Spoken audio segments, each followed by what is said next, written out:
નમસ્કાર, આપ જોઈ રહ્યા છો નેશન પ્લસ ન્યૂઝ. હું છું આપની સાથે હેતલ ભગત. વડોદરાના કોટંબી ઇન્ટરનેશનલ ક્રિકેટ સ્ટેડિયમ ભર ચોમાસે બરોડા પ્રીમિયર લીગ ટુર્નામેન્ટની શરૂઆત થઈ છે, પરંતુ વરસાદી વિઘ્ન વચ્ચે રમાઈ રહેલી આ ટુર્નામેન્ટના બરોડા ક્રિકેટ એસોસિએશનના આયોજનની પણ હાંસી ઉડી રહી છે. એક તરફ સમગ્ર ગુજરાતમાં હવામાન વિભાગ દ્વારા ગુજરાતના વિવિધ વિસ્તારોમાં ભારેથી અતિભારે વરસાદની આગાહી કરવામાં આવી છે.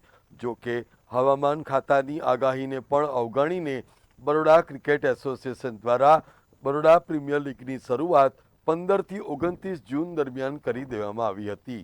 કોટંબી સ્ટેડિયમ પાછળ બરોડા ક્રિકેટ એસોસિએશન દ્વારા 200 કરોડથી વધુનો ખર્ચો કરવામાં આવ્યો હોવાનું ખુદ BCA જણાવી રહ્યું છે. પરંતુ કોટંબી સ્ટેડિયમની સુવિધાઓ જોતા વરસાદે BCAના પાણીદાર વહીવટની પોલ ખોલી કાઢી છે.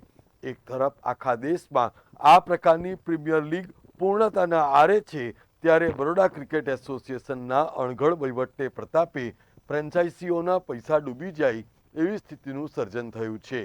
સામાન્ય વરસાદમાં કલાકોના કલાકો સુપર સકર મશીન ચલાવ્યા બાદ પણ મેદાનમાંથી પાણી ઉતરી નથી રહ્યા, જેને પ્રતાપે મેચ નિહાળવા આવેલ દર્શકો પણ નિરાશ થયા હતા.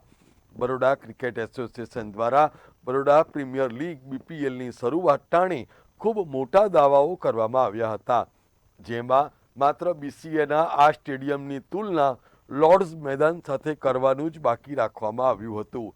ત્યારે ગ્રાઉન્ડ ઝીરોની સ્થિતિ ખૂબ અલગ છે. ત્યારે BCAના ભર ચોમાસે કરાયેલા આયોજનનો ખુદ BCAમાંથી જ વિરોધ ઉઠી રહ્યો છે. આત્મશ્લાઘાથી પીડાતા બરોડા ક્રિકેટ એસોસિએશનના સર્વે સર્વાઓ એમ પણ કોઈ સભ્યોની વાત ગણકારતા નથી. ત્યારે આ હાંસીપાત્ર આયોજનને લીધે BCA દ્વારા આ સ્ટેડિયમ પાછળ કરોડો રૂપિયાનો વહીવટ કેવી રીતે કરાયો એવો પણ સવાલ ઉઠી રહ્યો છે.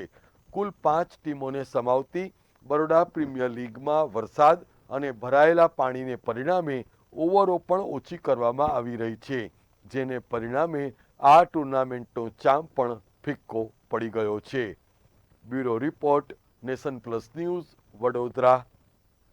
સમાચારોના સતત અપડેટ મેળવવા માટે અમારી નેશન પ્લસ ન્યૂઝની યુટ્યુબ ચેનલને સબસ્ક્રાઇબ કરો, બેલ આઇકન દબાવો અને જોડાયેલા રહો ફેસબુક, ઇન્સ્ટાગ્રામ અને ટ્વિટર પર.